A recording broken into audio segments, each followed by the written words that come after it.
The bruise on my cheekbone had turned a deep purple by the time I arrived at Bellini's.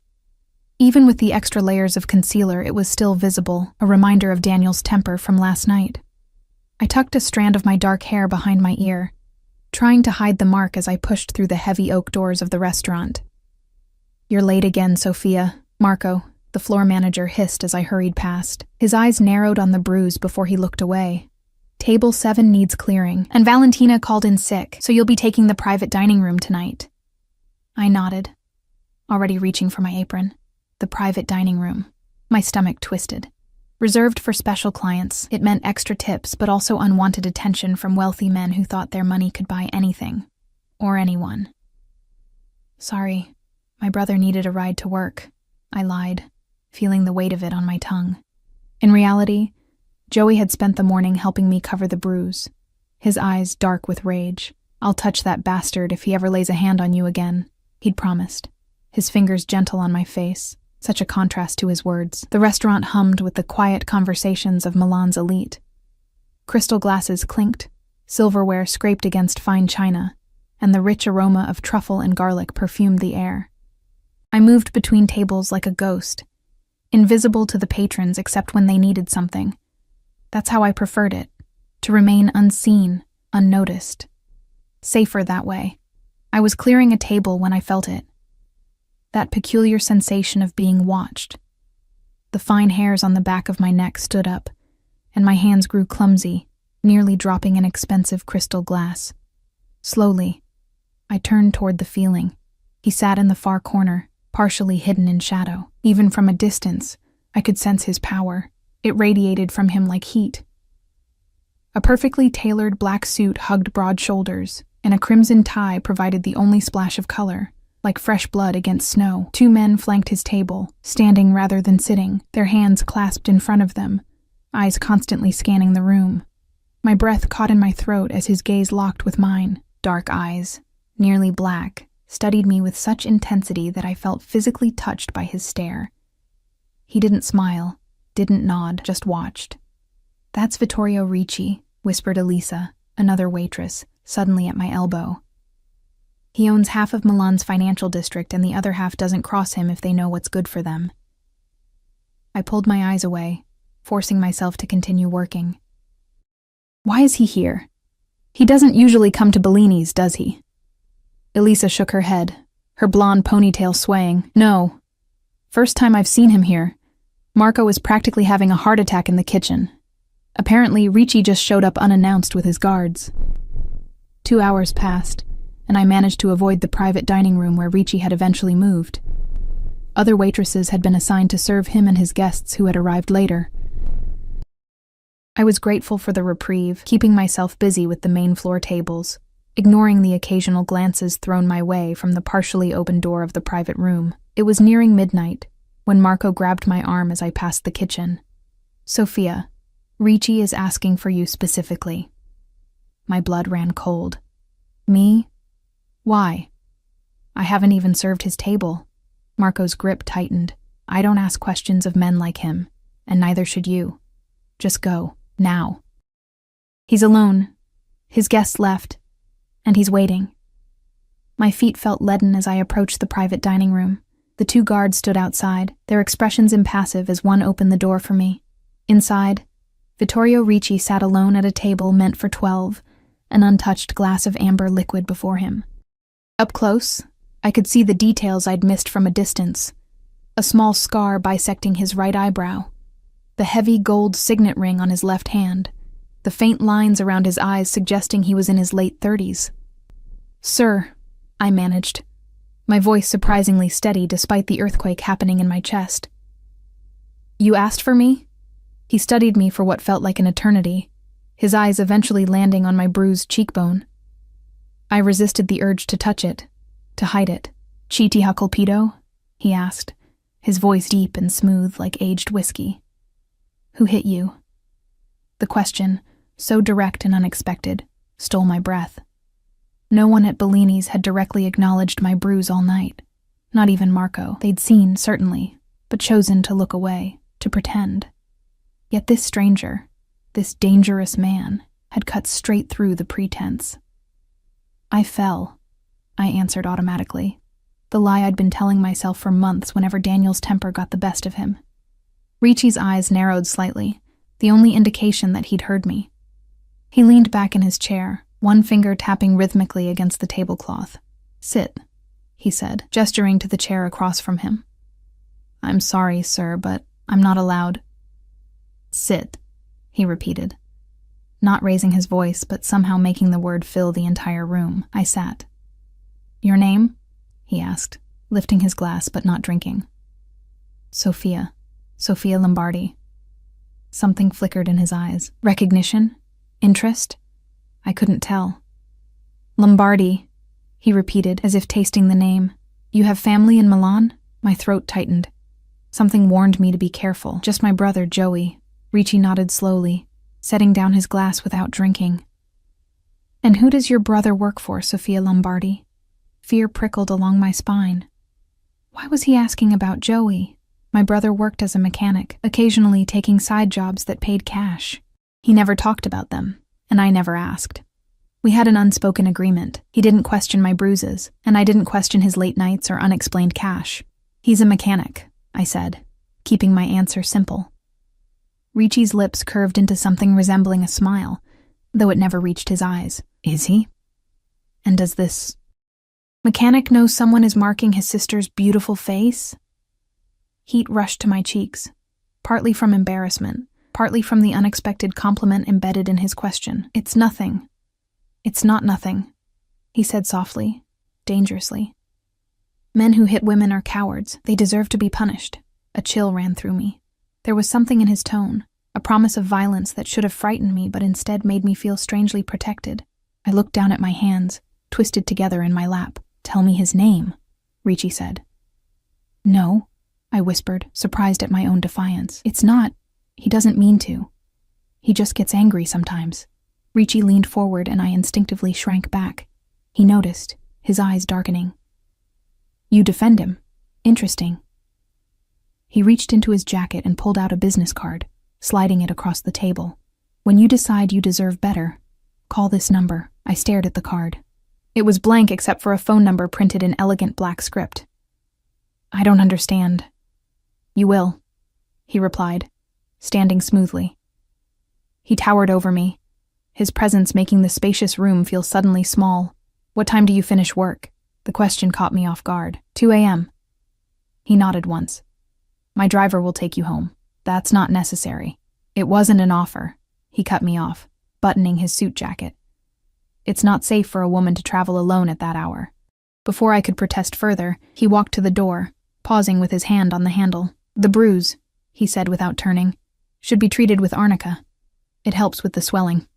Then he was gone, leaving behind only the scent of expensive cologne and the business card that seemed to burn against my fingertips. The rest of my shift passed in a daze. I kept expecting Ricci to return, but he didn't.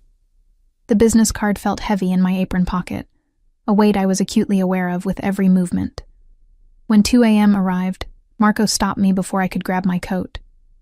"There's a car waiting for you outside," he said, his expression unreadable. "Black Mercedes."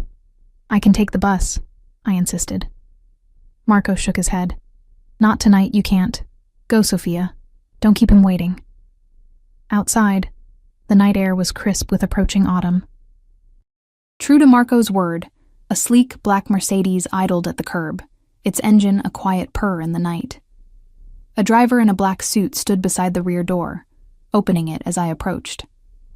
I hesitated, clutching my worn handbag to my chest. "Miss Lombardi," the driver said, his voice respectful. "Mr. Ricci insists on your safety." Ricci wasn't in the car, I realized with a mixture of relief and disappointment as I slid into the luxurious leather back seat. The interior smelled of leather and the same cologne Ricci had worn. The driver closed the door and returned to his position behind the wheel. "Your address?" he asked, meeting my eyes in the rearview mirror. I gave him my apartment building's location, in a neighborhood that was worlds away from the elegance of Bellini's clientele. The car pulled smoothly into the late-night traffic of Milan. My phone vibrated in my bag. "Joey," I answered immediately. "Where are you?" His voice was tight with worry. "You should have been home by now." "I'm on my way," I assured him. "Got a ride." "A ride? From who?" The suspicion in his voice was clear. I glanced at the driver, who gave no indication he was listening. "I'll explain when I get home. Everything's fine." "Sophia, listen to me." Joey's voice dropped to a near whisper. "Stay away from Vittorio Ricci. If he's shown any interest in you, any at all, you need to—" The call cut off abruptly. I frowned, checking my phone. No service. Strange. "Problem with your call, miss?" the driver asked. "Lost connection," I muttered, unease growing in my stomach. How did Joey know about Ricci? And why the warning? The car stopped in front of my apartment building, the contrast between the luxury vehicle and the rundown surroundings almost comical. The driver opened my door. "Mr. Ricci would like to know if you'll be working tomorrow night," he said as I stepped out. My heart skipped a beat. "Yes." The driver nodded. "Good night, Miss Lombardi." I watched the Mercedes disappear into the night before turning toward my building. The stairwell light was out again, forcing me to use my phone's flashlight to navigate the 4 flights to my apartment. Joey should be home, probably pacing and waiting for an explanation about the ride and the cutoff call. But when I opened our apartment door, I was met with silence and darkness. "Joey," I called, flipping on the lights. His boots weren't by the door. His jacket wasn't on the hook. I moved through our small apartment, checking each room, a growing sense of dread filling me. His bedroom door was ajar, unusual for my privacy-conscious brother. I pushed it open. The room was in disarray, drawers pulled out, clothes scattered on the floor. Joey's phone lay on the bed, which explained why I couldn't call him back. But my brother was nowhere to be found. On his pillow was a single business card, identical to the one Ricci had given me hours earlier. My hands trembled as I pulled out my own card, comparing them. The same elegant black script, the same phone number. I sank onto Joey's bed, fear closing my throat as the realization dawned. By morning, my brother had vanished, and the only person who might know why was the dangerous man who'd asked me, "Who hit you?" Sleep evaded me that night. I paced our small apartment until dawn broke, alternating between calling Joey's friends and staring at the business card Ricci had given me. None of Joey's friends had seen him, or so they claimed. Their voices had a strange edge to them, a hesitance that felt like fear. By 7 in the morning, my eyes burned from exhaustion and unshed tears. The bruise on my face had darkened further, a cruel reminder of why I'd caught Ricci's attention in the first place. Daniel had texted twice, his messages shifting from angry accusations to honeyed apologies. I ignored them all. The business card seemed to mock me from the kitchen table where I'd placed it. That small rectangle of expensive paper held answers. I was sure of it. But calling the number felt like stepping off a cliff with no knowledge of what waited below. I showered, dressed, and drank 3 cups of coffee, all while stealing glances at the card. By 9, I'd made my decision. With trembling fingers, I dialed the number. 1 ring, 2, 3. Pronto, a man's voice, not Ricci's. I need to speak with Vittorio Ricci, I said, my voice smaller than I'd intended. A pause. Your name? Sophia Lombardi. Another pause, longer this time. 1 moment. The line went silent, not even hold music to fill the void. I paced the kitchen, phone pressed to my ear, heart hammering against my ribs. A full minute passed, then 2. Sophia. Ricci's voice, warm and smooth, as if he'd been expecting my call all along. The Italian pronunciation of my name, Sophia instead of Sophia, sent an unexpected shiver down my spine. "Where is my brother?" I demanded, surprising myself with the strength in my voice. Straight to business. I admire that. There was a smile in his voice. "Your brother is safe. I want to see him." "Of course you do." He paused. "Are you at home?" The question sent a jolt of fear through me. "Why?" "Because I'm sending a car. Be ready in 20 minutes. "No, wait." But the line had already gone dead. I stared at the phone in my hand, panic rising in my chest. 20 minutes. What choice did I have? Joey was all the family I had left. If Ricci had him... I changed quickly into my best jeans and a simple blue blouse, applied minimal makeup, and tried to do something with my hair. The bruise stood out starkly against my pale skin, impossible to fully conceal. Exactly 19 minutes after Ricci's call, my phone buzzed with a text from an unknown number.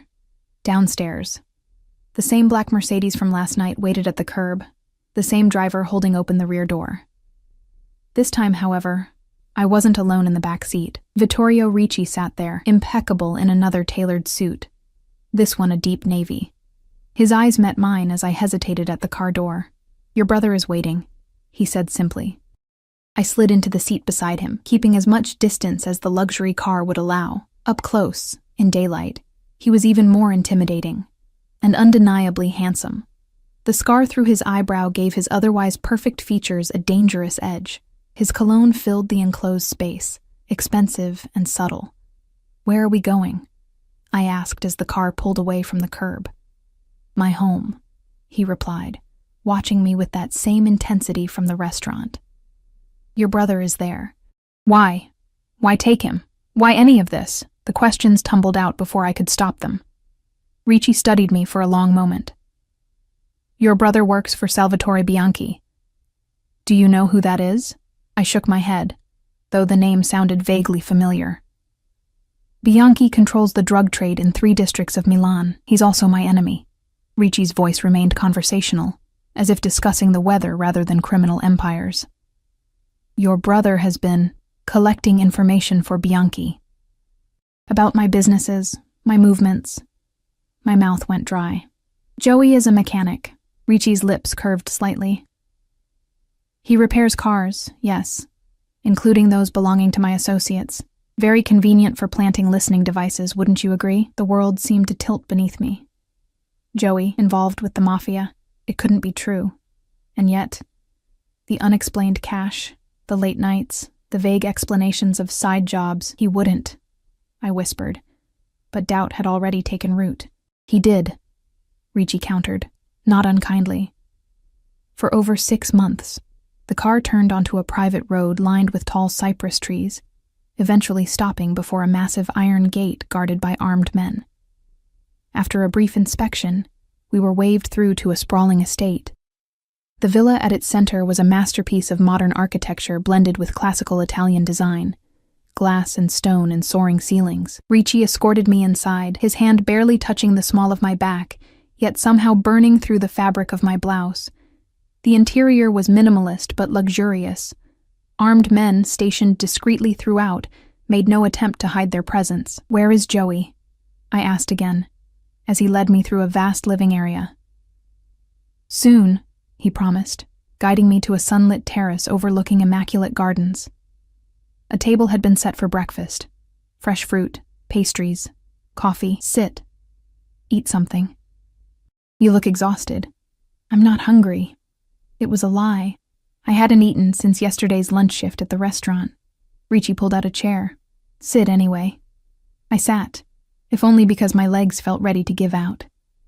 He took the seat across from me, signaling to a waiting staff member who immediately poured coffee for us both. "Why am I here?" I asked, wrapping my hands around the warm cup. If this is about Joey's work, I knew nothing about it. "I believe you," he said, surprising me. "You're here because your brother asked for you." Hope flared in my chest. "He's okay? Not hurt?" Something flickered in Ricci's dark eyes. Regret, perhaps. "He has been questioned, firmly, but he will recover." Fear turned my blood cold. What does that mean? What did you do to him? What was necessary? Ricci sipped his coffee, his gaze never leaving my face. "Your brother made choices, Sophia, dangerous ones. In my world, those choices have consequences." Tears burned behind my eyes. "Please. He's all I have." "Not anymore," Ricci said quietly. Before I could process what he meant, a side door opened. 2 of Ricci's men entered, supporting Joey between them. My brother's face was bruised, one eye swollen shut, his lips split. He limped heavily as they guided him to a chair at the table. "Joey!" I rushed to him, hands hovering uncertainly over his injuries. "Oh God, what did they do to you?" Joey winced as he settled into the chair. "I'm okay, Soph. It looks worse than it feels." I rounded on Ricci, fury displacing fear. How dare you? You had no right. I had every right. Ricci cut me off, his voice suddenly hard. Your brother betrayed my trust, endangered my people. The traditional punishment would have been much more permanent. Joey grabbed my hand. Sophia, stop. He's right. I knew what I was doing, knew the risks. Salvatore promised good money, protection. His eyes, one bloodshot and damaged, found mine. I did get us out of that neighborhood, away from Daniel. The mention of Daniel's name in front of Ricci made me flinch. Joey noticed, his grip on my hand tightening. Is that why you never did anything about him? I asked softly. Because you were working for Bianchi and couldn't risk drawing attention. Joey nodded, shame evident in his expression. I thought I could handle it all, make enough money to get us out, keep my head down. But then Ricci's men found one of the bugs I'd planted. And here we are. Ricci finished for him, gesturing elegantly at the terrace, the estate, the armed guards. What happens now? I asked, looking between my brother and the dangerous man who had brought us here. Ricci leaned back in his chair, considering us both. I have a proposition, one that benefits everyone at this table. Joey tensed beside me. What kind of proposition? You, Giuseppe Lombardi, will continue your work as a mechanic. But now, you work exclusively for me. You will use the skills that made you valuable to Bianchi to strengthen my security instead. In return, you keep your life. My brother swallowed hard. And Sophia? Ricci's eyes moved to me, so intense I could almost feel the weight of his gaze. Your sister will remain under my protection. To ensure your loyalty, of course. No, I said immediately. I'm not collateral. You misunderstand, Ricci said, his voice softening.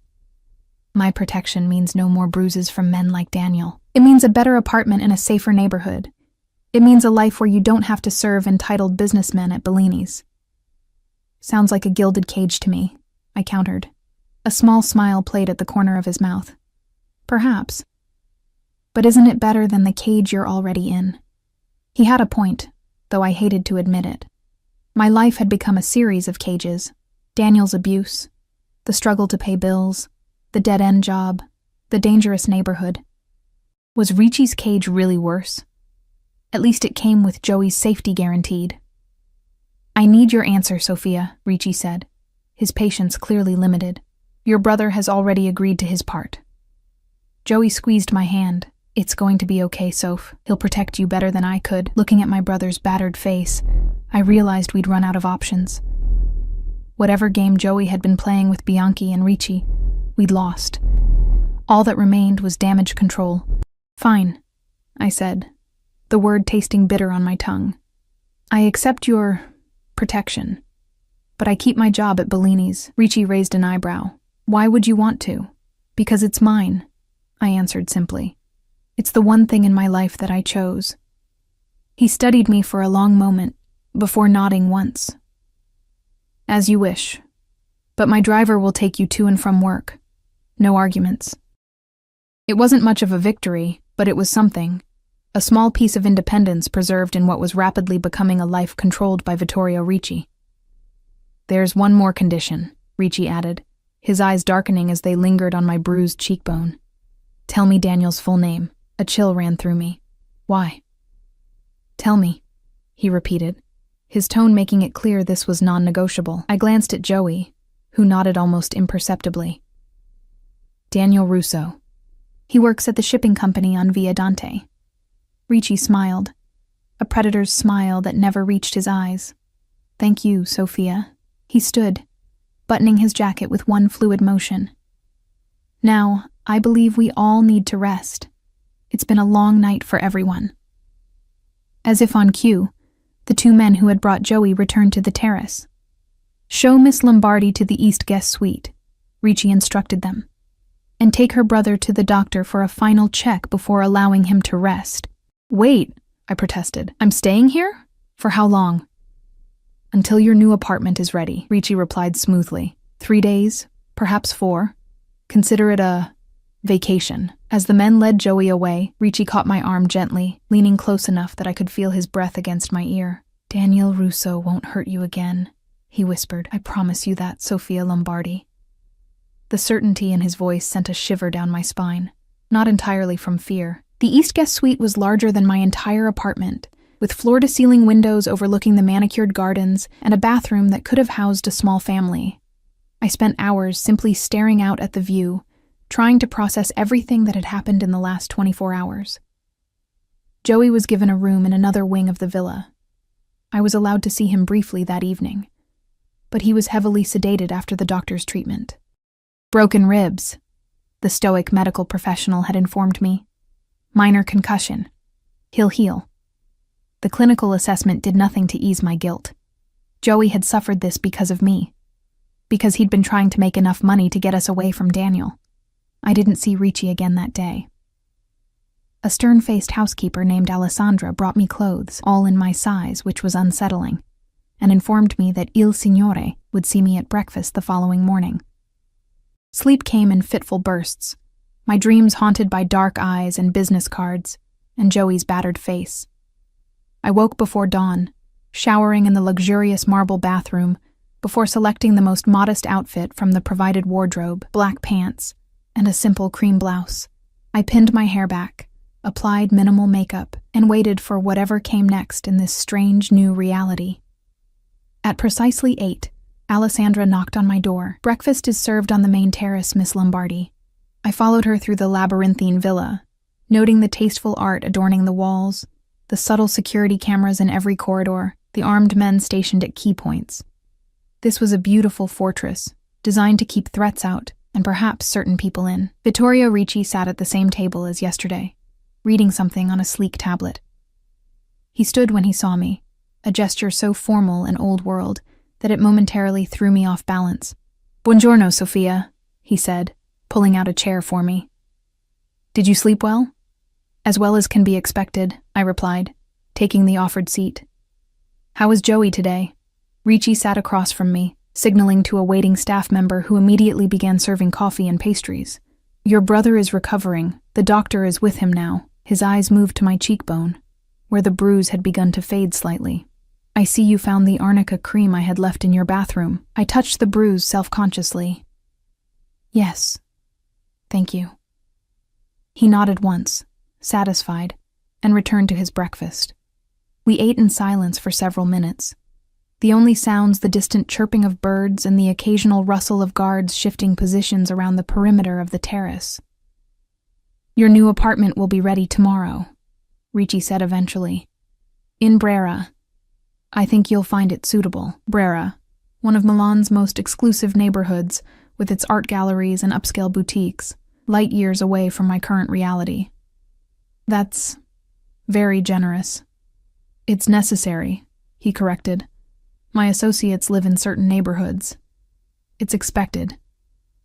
I set down my coffee cup. "And that's what I am now? Your associate?" A smile played at the corners of his mouth. "For now, let's say you're under my protection." "And what does that mean exactly? What are the rules of this arrangement?" Ricci studied me for a long moment. "You may continue working at Bellini's as we agreed. My driver will take you to and from work. You will not contact Daniel Russo or respond if he attempts to contact you. If you need anything at all, you call the number on the card I gave you." "That's it?" I asked skeptically. "For now." He folded his napkin precisely. "Though I would like to request the pleasure of your company for dinner occasionally." The word request seemed at odds with the man before me, who clearly wasn't accustomed to being denied. "And if I refuse?" Ricci's eyes darkened slightly. "You won't." Before I could respond, his phone vibrated on the table. He glanced at it, his expression hardening instantly. "Excuse me," he said, standing. "A matter requires my attention. Please, finish your breakfast. Alessandra will show you to your brother when you're ready." He left with swift, purposeful strides, barking rapid Italian into his phone as he disappeared into the villa. I sat alone on the terrace, surrounded by luxury and beauty, and the persistent feeling of being trapped. After breakfast, Alessandra led me to Joey's room. My brother looked better than yesterday, though the bruising around his eye had darkened considerably. He sat propped up in bed, his torso heavily bandaged beneath a loose t-shirt. "Hey, Soph," he said, attempting a smile that turned into a wince. I sat carefully on the edge of his bed. How are you feeling? Like I got hit by a truck. He shifted, grimacing. But I'll live. Ricci's doctor knows his stuff. I took his hand, noting the bandages around his wrists. Joey, what have you gotten us into? He looked away. I didn't mean for you to get involved. That was never the plan. What was the plan? Working for a drug dealer? Spying on Ricci? My voice rose despite my efforts to stay calm. Do you realize how dangerous these people are? Of course I do, he snapped, then immediately softened. I'm sorry. It's just... Bianchi approached me 6 months ago. One of his guys brought in a Ferrari for repairs, saw I had skills. They offered good money to install some custom modifications, bugs, GPS trackers. It seemed simple at first. He swallowed hard. Then they asked me to plant devices in cars that came into the shop belonging to Ricci's people. And you didn't think that might be risky? I did it for us, Sophia. His eyes, one still swollen, filled with tears. To get enough money saved so we could move somewhere better, somewhere Daniel couldn't find you. The mention of Daniel sent a familiar chill down my spine. Speaking of, have you heard anything? Joey's expression changed, something dark flitting across his features. No. But Ricci asked me a lot of questions about him yesterday. A knock at the door interrupted us.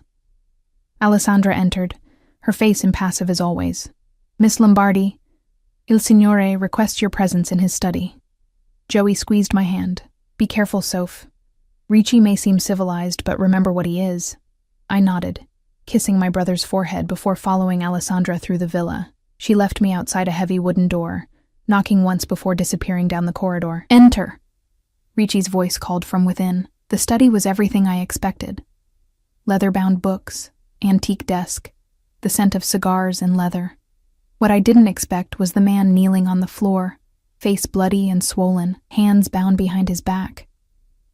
Ricci stood behind his desk, jacket removed and sleeves rolled up, revealing powerful forearms marked with faint scars. 2 guards flanked the kneeling man. My breath caught in my throat as the man looked up, his terrified eyes meeting mine. Daniel. Ah, Sophia, Ricci said, his voice deceptively casual. I apologize for the unpleasant scene. I wasn't expecting you quite so soon. I couldn't move, couldn't speak. Daniel's face was barely recognizable through the blood and swelling. His left eye was completely closed, his lips split in multiple places. Sophia, Daniel whimpered. Help me, please. Ricci moved around the desk with fluid grace, coming to stand beside me. Daniel and I have been having a conversation about respecting women, about consequences. My legs trembled beneath me. What are you going to do to him? That, Ricci said softly, depends on you. On me? He nodded, dark eyes studying my reaction. This man marked your beautiful face. He hurt what belongs to me. The traditional punishment would be severe. I don't belong to you, I whispered, even as something deep inside me responded to his possessive words. A small smile curved his lips. Not yet. But you accepted my protection, Sophia, and I protect what's mine. Daniel sobbed on the floor. I'm sorry, Sophia. I never meant... I just get so angry sometimes. You know how I am. Ricci's expression hardened, his jaw tightening.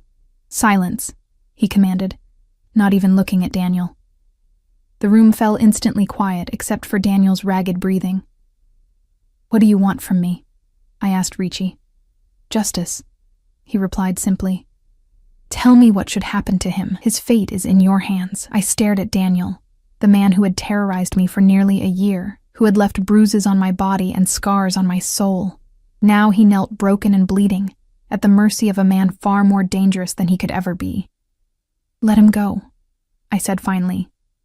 Ricci raised an eyebrow. After what he did to you, let him go, I repeated, finding strength in my voice. But make it clear that if he ever comes near me again, if he ever tries to contact me, I paused, surprised by my own next words. If he ever touches another woman, you'll finish this conversation. Something like respect flickered in Ricci's eyes. He turned to Daniel. You hear that? She's showing you mercy, more than you deserve. He leaned down, his voice dropping to a deadly whisper. But I am not so forgiving. If I ever see your face again, if I hear you've raised your hand to any woman, I will remove that hand. Understood?" Daniel nodded frantically, tears mixing with blood on his face. Ricci straightened, addressing his men. "Take him to the gate. Make sure he understands the conditions of his parole." The guards hauled Daniel to his feet and dragged him from the room. As the door closed behind them, Ricci turned to me. "You surprise me, Sofia Lombardi," he said softly. "Most would have wanted revenge. This isn't mercy," I replied. "Living in fear of you is punishment enough." He moved closer, close enough that I could smell his cologne, feel the heat radiating from his body. "Are you afraid of me, Sophia?" "Yes," I admitted, "but not in the way Daniel should be." Ricci reached up slowly, giving me time to pull away. When I didn't, his fingers gently traced the outline of the bruise on my cheekbone. "No man will ever mark you again," he promised, his voice rough with emotion. "Not while I breathe." The intensity in his eyes should have frightened me. Instead, it made something warm unfurl in my chest, something I hadn't felt in a very long time. Safety. "Why me?" I whispered. "You could protect anyone. Why choose me?" His thumb brushed lightly across my lower lip. "Because when I saw you in that restaurant, trying so hard to hide your pain, to remain invisible, I recognized something in you, something I once saw in myself." "What?" "Survival," he said simply. "The will to endure, to bend without breaking." His hand moved to cup my cheek. "You are stronger than you know, Sofia Lombardi." I should have stepped away, should have maintained distance from this dangerous man whose world I'd been unwillingly pulled into. Instead, I leaned into his touch, just slightly, my eyes fluttering closed for the briefest moment. When I opened them again, Ricci was watching me with an expression I couldn't quite decipher, hunger mixed with something softer, almost tender. "Go to your brother," he said, dropping his hand. "I have business to attend to, but tonight, you will join me for dinner. 8 o'clock. It wasn't a request, but somehow I didn't mind. The dress was a deep burgundy, the color of rich wine, or blood. It hung in the closet of my suite, alongside other garments I hadn't selected, all in my exact size. This one had been specifically laid out for dinner, with a handwritten note from Alessandra. "Il Signore suggests this one." I slipped it on, the silk caressing my skin like water. It fit perfectly, hugging my curves before falling gracefully to just above my knees. The neckline was modest, but flattering, the back dipping just low enough to be elegant without being risque.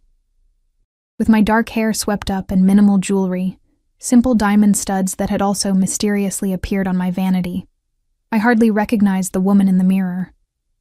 The bruise on my face had faded considerably, thanks to the arnica cream and time.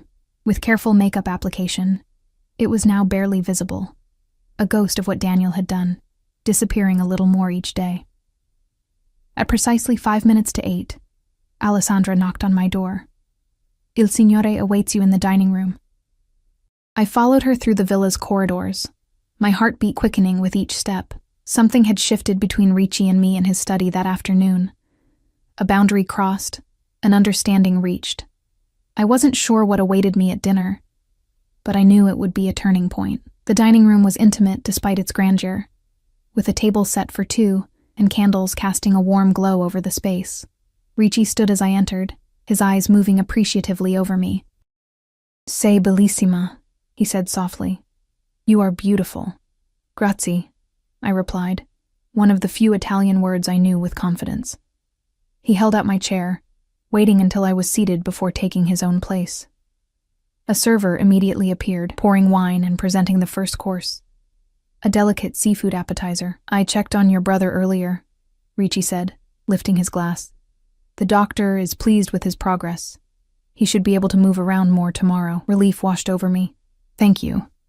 For taking care of him, I mean. Despite..." I trailed off, not wanting to reference the reason for Joey's injuries. "Your brother made a mistake," Ricci acknowledged. "But he has paid for it, and now he works for me. The past is settled." We ate in comfortable silence for a few moments before I gathered the courage to ask the question that had been bothering me all day. What happened to Daniel after he left here? Ricci's expression remained neutral. He was escorted to the city limits and encouraged to remember our conversation. And Salvatore Bianchi? Won't he be looking for Joey? A cold smile played at the corners of Ricci's mouth. Bianchi has been informed that Giuseppe Lombardi is now under my protection. He won't interfere.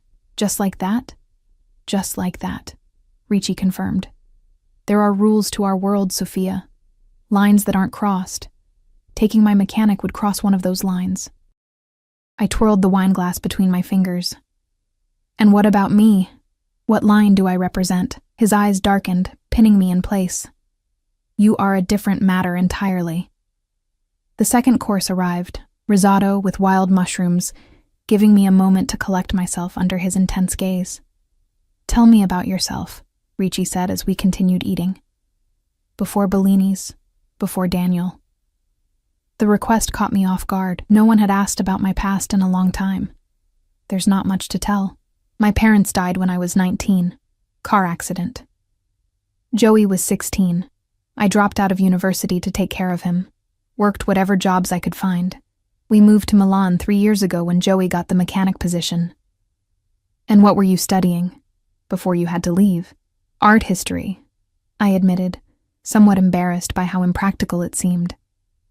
I wanted to work in a museum or gallery.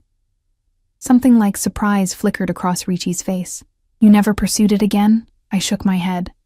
There was never time or money. Life became about survival. Survival, he echoed, the word heavy with meaning between us.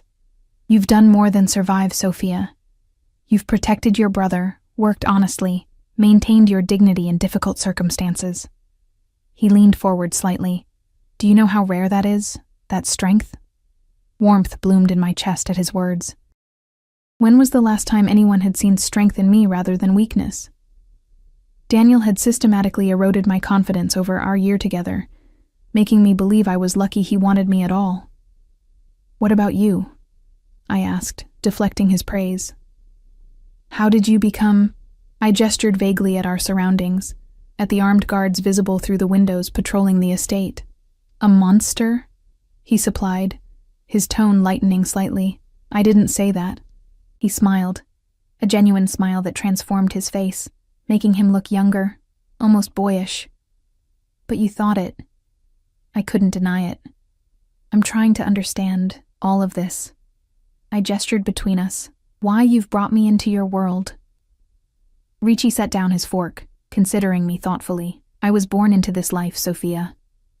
My father was capo before me, his father before him. I had no choice about the family I was born into, but I've made choices about how I run it. Unlike Bianchi, I don't deal in drugs or human trafficking. My businesses are largely legitimate: real estate, finance, import, export. Largely, I repeated, emphasizing the qualifier. A corner of his mouth quirked upward.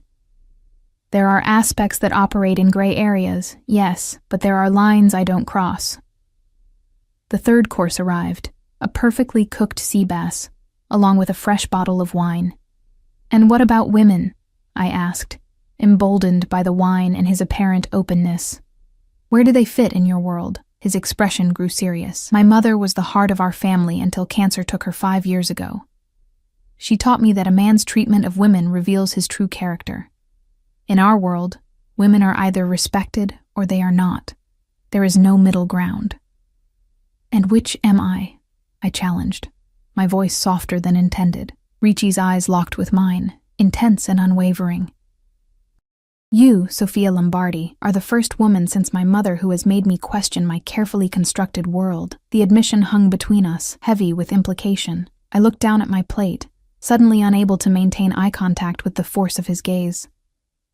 Tomorrow you move to the apartment in Brera, he said, changing the subject. I've arranged for a car to take you to Bellini's for your evening shift. I'd almost forgotten about work, about the real world outside these walls. Thank you. One of my men will accompany you, discreetly, for your protection. Is that necessary? Daniel won't. It's not Daniel I'm concerned about. Ricci interrupted. Bianchi may see you as a way to get to your brother, or to me. The reminder of the dangerous world I'd been pulled into sent a chill down my spine. This is my life now, isn't it? Looking over my shoulder, being guarded, worrying about rivals and enemies I don't even know. Ricci reached across the table, his hand covering mine. His touch was warm, his fingers strong yet gentle. For now, yes, but I promise you, Sophia, you will adjust. And you will find there are compensations. Such as? I asked, my voice barely above a whisper, acutely aware of his hand still covering mine. Security, comfort, freedom from fear. His thumb stroked the inside of my wrist, sending shivers up my arm.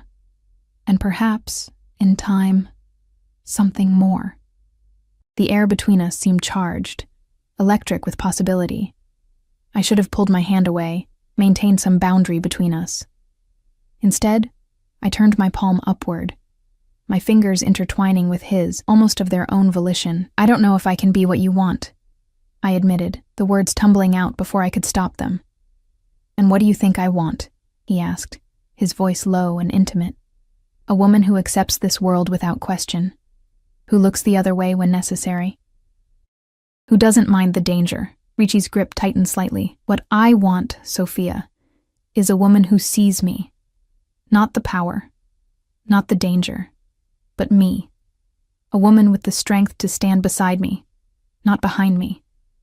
A woman who challenges me, like you've done since the moment I asked who hit you, and you dared to lie to my face. A small laugh escaped me. That wasn't bravery. That was fear. Sometimes they're the same thing. He released my hand as dessert arrived. A delicate panna cotta with fresh berries. Enough serious talk for tonight. Tomorrow begins your new life. Let's enjoy this moment. We finished our meal with lighter conversation. Ricci asked about my favorite art, seeming genuinely interested in my passionate, if somewhat rusty knowledge of Renaissance painters. I learned he had studied economics at Oxford before being called home when his father fell ill. He made me laugh with stories of his childhood in this very villa, running from his tutors to hide in the gardens. By the time coffee was served, I felt strangely at ease with this complicated man, part ruthless crime boss, part cultured gentleman, altogether dangerous to my heart and soul. As if reading my thoughts, Ricci set down his cup. You're wondering if you're making a terrible mistake, getting too comfortable with the devil. I didn't deny it. Aren't I? Perhaps, he acknowledged. But consider this. You've spent a year with a man who hurt you, who made you small. Who's the real devil in that comparison? Before I could answer, his phone vibrated on the table. He checked it, his expression immediately hardening into the mask of the powerful capo. I must attend to this, he said, standing, but the night is too beautiful to waste. Would you walk with me in the gardens before retiring? I nodded, rising from my chair.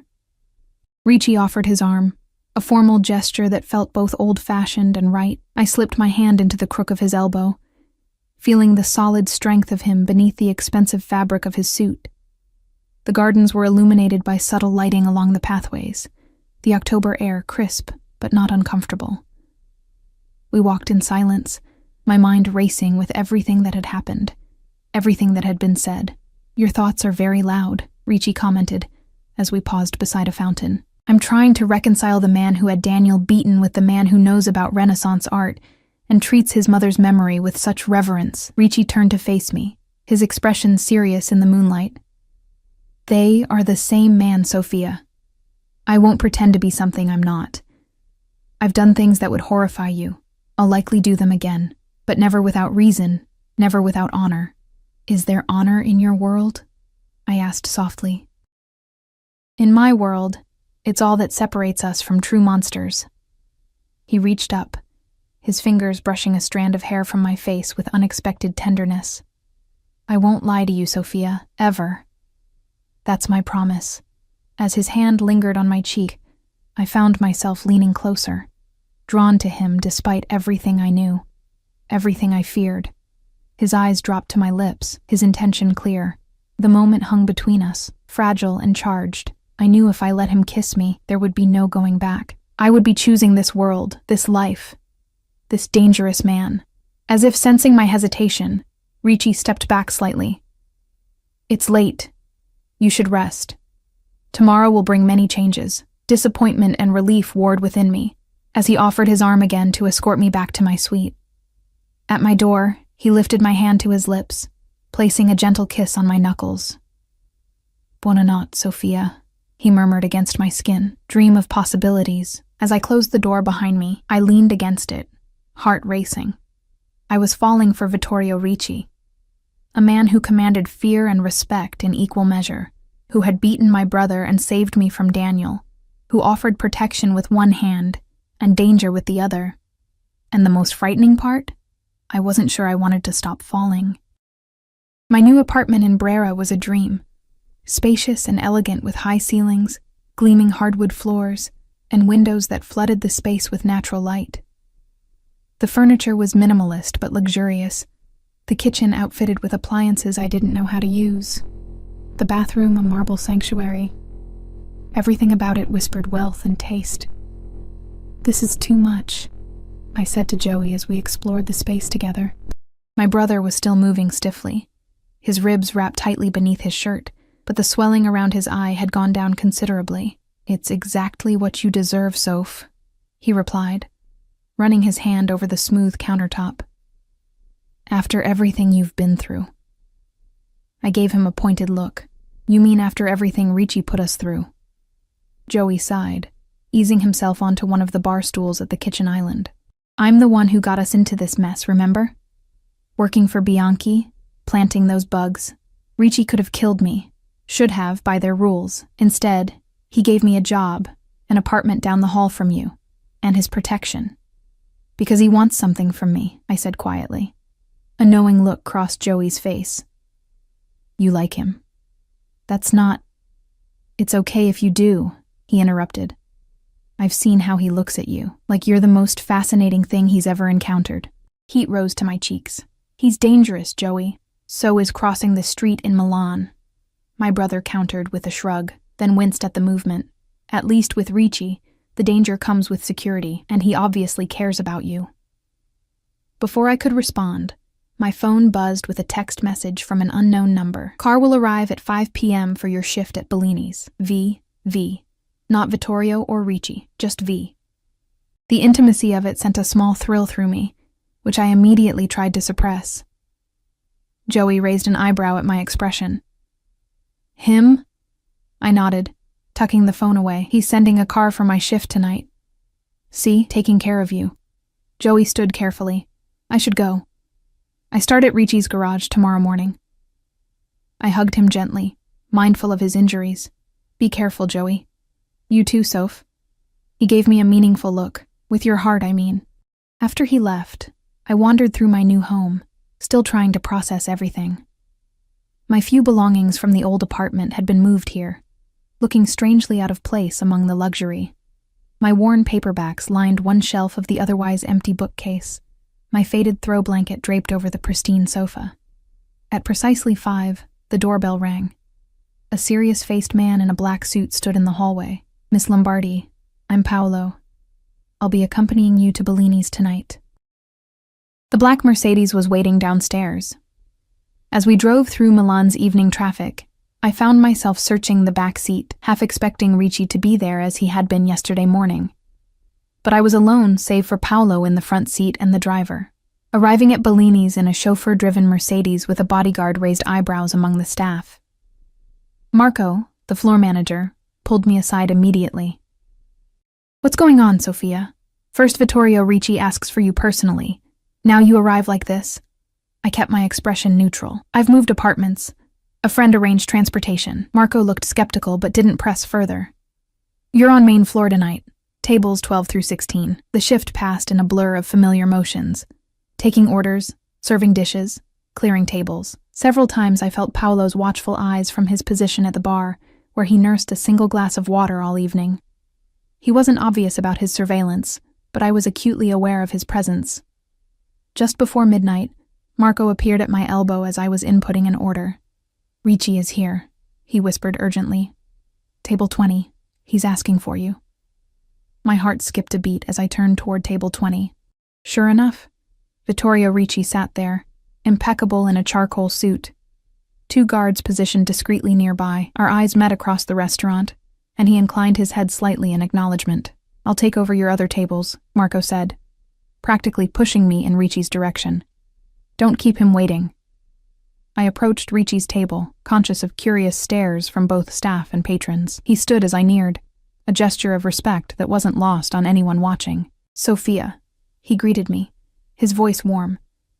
"I hope I'm not interrupting your work." "Not at all," I replied, hyper-aware of our audience. "Can I get you something, Mr. Ricci?" A ghost of a smile played on his lips at my formality. "Just a moment of your time. When is your break?" "In about 20 minutes." He nodded. "I'll wait." For the next 20 minutes I worked on autopilot, my mind racing. Why was he here? What did he want to discuss that couldn't wait until after my shift? When my break finally came, Marco practically shoved me toward the staff exit. "He's waiting in the alley. Private conversation," he said. Sure enough, Ricci stood in the alley behind Bellini's, his driver keeping the Mercedes running a few feet away. No guards were visible, though I suspected they weren't far. "I apologize for the dramatic setting," Ricci said as I approached. "But I needed to speak with you privately." "Is something wrong?" "Joey, your brother is fine," he assured me quickly.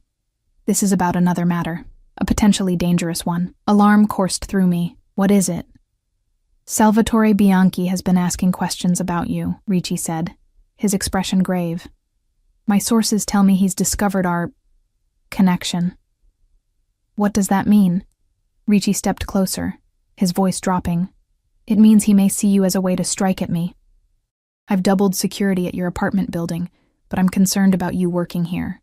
It's too exposed, too public." I crossed my arms, suddenly cold despite the mild night. "Are you asking me to quit?" "I'm asking you to consider it," he corrected. "For your safety. This job is all I have that's still mine," I said softly. "The one thing in my life that hasn't been completely upended." Ricci's expression softened. "I understand that, but your safety must come first. I can't hide forever. I can't live in a cage, even a beautiful one." He reached out, his fingers brushing my arm lightly. "What if I offered an alternative? A position at the Ricci Foundation's art collection, managing acquisitions, organizing exhibitions, using that art history education you never got to finish." I stared at him, stunned. "You're offering me a job? Working with art?" "It would be safer than here, and perhaps more fulfilling." His eyes searched mine. "Say yes, Sophia." The offer was tempting, so tempting it made my heart ache. To work with art again, to use the knowledge I'd abandoned when my parents died. "I need to think about it," I said finally. He nodded, not pushing further. "Of course. Take all the time you need." He checked his watch. "Your break is nearly over. I won't keep you." As I turned to go back inside, he caught my hand. "Sophia." I looked back at him, caught by the intensity in his dark eyes. "Have dinner with me tomorrow night," he said. "At your apartment. I'll cook." The image of Vittorio Ricci, dangerous mafia boss, cooking in my kitchen was so unexpected I almost laughed. "You cook?" A genuine smile transformed his face. "My mother insisted all her children learn. She said it was the best way to ensure we'd never go hungry if the family fortune disappeared overnight." "Wise woman," I murmured. "Is that a yes?" I hesitated only a moment before nodding. "Yes." His smile widened, making him look younger, almost carefree. 8 o'clock. I'll bring everything we need." The rest of my shift passed in a daze, my mind alternating between concern over Bianchi's interest in me and anticipation of tomorrow's dinner. When Paolo escorted me back to the car at 2 a.m., I noticed he was even more vigilant than earlier, his eyes constantly scanning our surroundings. "Is something wrong?" I asked as we drove through Milan's nearly empty streets. "Just a precaution, Miss Lombardi," he replied, but the tension in his shoulders told me otherwise. We arrived at my new apartment building without incident.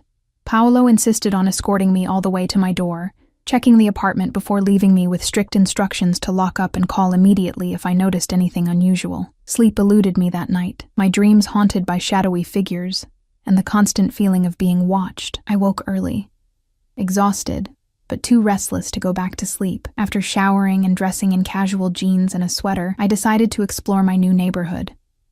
I texted Paolo first, as instructed. He replied immediately that he would meet me in the lobby in 10 minutes. I bit back my frustration at needing a babysitter, but understood the necessity given Ricci's warning about Bianchi. Brera was beautiful in the morning light. Elegant buildings, fashionable boutiques just opening for the day, cafes with outdoor seating despite the October chill. Paolo kept a discreet distance as I wandered, allowing me the illusion of independence while maintaining his vigilant watch. I stopped at a small cafe for coffee, choosing a table with a view of the street. Paolo positioned himself nearby, his attention focused outward rather than on me. As I sipped my cappuccino, I found myself wondering if this would be my life now. Beautiful, but constrained. Safe, but watched. Was the security worth the freedom I'd sacrificed? My phone buzzed with a text. Looking forward to tonight. Any food allergies I should know about? V. The message made me smile despite my melancholy thoughts. I replied, no allergies. Surprise me. His response came quickly. I always do. Those 3 words carried such promise, such danger. I put the phone away, my heart racing inexplicably. After finishing my coffee, I continued exploring, eventually finding a small bookstore tucked between 2 designer boutiques. I lost myself among the shelves, the familiar smell of books comforting in its normalcy. I selected a few art history volumes, a novel I'd been meaning to read, and a cookbook, a small act of domesticity for my new home. As I approached the register, I felt it again, that prickle of awareness, the sensation of being watched. I glanced toward the window, expecting to see Paolo. Instead, a dark sedan was parked across the street, a man in sunglasses staring directly at me through the bookstore window. He wasn't one of Ricci's men. I knew that instantly, though I couldn't have explained how. There was something different in his posture, his attention too obvious, too threatening. I turned away quickly, keeping my head down as I paid for my books. With shaking hands, I texted Paolo. Dark sedan across street, man watching me. Not sure, but feels wrong. Paolo appeared beside me in seconds, his hand beneath his jacket where I knew he carried a weapon. Act normal, he murmured, taking the shopping bag from me. We're going to walk out together, laughing like old friends. Get in the car immediately when we reach it. I nodded, forcing a smile as we exited the bookstore. Paolo put his arm around my shoulders, an intimacy that would have bothered me under normal circumstances, but now felt protective. We walked briskly down the street, Paolo guiding me toward where his car was parked. A glance over my shoulder confirmed the man from the sedan was following us, joined now by a second man. They weren't even trying to be subtle. They're following, I whispered to Paolo. I know. Keep walking. His grip tightened slightly. Almost there. We reached the car, Paolo practically shoving me into the back seat before jumping into the driver's position. The engine roared to life, and we pulled away from the curb with a squeal of tires. Are they following? I asked, turning to look out the rear window. Yes. Calling for backup now, Paolo replied, pressing a button on the dashboard. He spoke rapid Italian into what must have been a built-in communication system, his voice tense but controlled. We weaved through traffic, Paolo driving with aggressive precision. The sedan stayed behind us, matching our every turn. My heart pounded in my chest as Paolo took a sharp right, then an immediate left, trying to lose our pursuers. Who are they? I asked, gripping the door handle as we took another corner too fast. Bianchi's men, Paolo confirmed grimly. Hold on. He made a sudden U-turn, causing horns to blare around us. For a moment, I thought we'd lost the sedan, but it appeared again in the side mirror, still in pursuit. Paolo cursed under his breath, accelerating through a yellow light, just as it turned red. The sedan followed, nearly colliding with a delivery truck. We sped through narrow streets, Paolo's knuckles white on the steering wheel. And then suddenly, salvation. 2 black SUVs appeared ahead, blocking the road. Paolo drove straight toward them, swerving at the last moment to squeeze past. The sedan, following too closely, had to brake hard to avoid collision. In that moment of hesitation, men poured from the SUVs, weapons drawn. Paolo continued driving, and I caught only a glimpse of Bianchi's men being surrounded before we turned a corner and the scene disappeared from view. Ricci's men? I asked, my voice shaking. Paolo nodded. They'll handle it. We're going straight to Il Signore now. 20 minutes later, we arrived at Ricci's villa. Paolo escorted me inside, where Ricci waited in the entrance hall, his expression thunderous. Are you hurt? He demanded, crossing to me in 3 long strides. No, I'm fine, I assured him, though my hands still trembled. Just shaken. Ricci turned to Paolo, who gave a brief report in Italian, too rapid for me to follow. With each word, Ricci's expression darkened further. When Paolo finished, Ricci dismissed him with a nod. This changes everything, Ricci said once we were alone. Bianchi has crossed a line targeting you directly. What happens now? I asked, hugging myself against a sudden chill. Ricci's eyes were cold, his jaw set in a hard line. Now I end this, once and for all. As he pulled me into his arms, holding me tightly against him, I knew with absolute certainty that by tomorrow, Salvatore Bianchi would no longer be a threat. And I found, to my surprise, that I didn't care what that meant, what lines Ricci would cross to ensure my safety, because in his arms, for the first time since my brother vanished that fateful night, I felt truly, completely safe, and I never wanted to let that feeling go. I choose you, I whispered against his chest. I choose this life. Ricci pulled back slightly, his hands coming up to frame my face. Are you certain? Once you step fully into my world, there's no going back. I met his gaze steadily. I'm certain. No more hiding. No more pretending I don't feel what I feel for you. Something fierce and possessive flashed in his eyes. Say it again. I choose you, Vittorio, I repeated, using his first name for the first time. All of you. The danger, the protection, everything. With a sound like a growl, he captured my lips with his. The kiss was everything I'd imagined and more. Passionate yet tender, demanding yet giving. His arms tightened around me, pulling me against the hard planes of his body as mine melded to his. When we finally broke apart, both breathing heavily, he rested his forehead against mine. Ti proteggerò sempre, he murmured. I will always protect you. And as he led me deeper into his villa, his hand warm and secure around mine, I knew that whatever came next, whatever dangers Bianchi posed, whatever challenges awaited us, I had found my place. Not in a cage, but at the side of a man who saw my strength when others saw only vulnerability. A man who, when he saw my bruises, had asked, "Who hit you?" and then had made sure it would never happen again.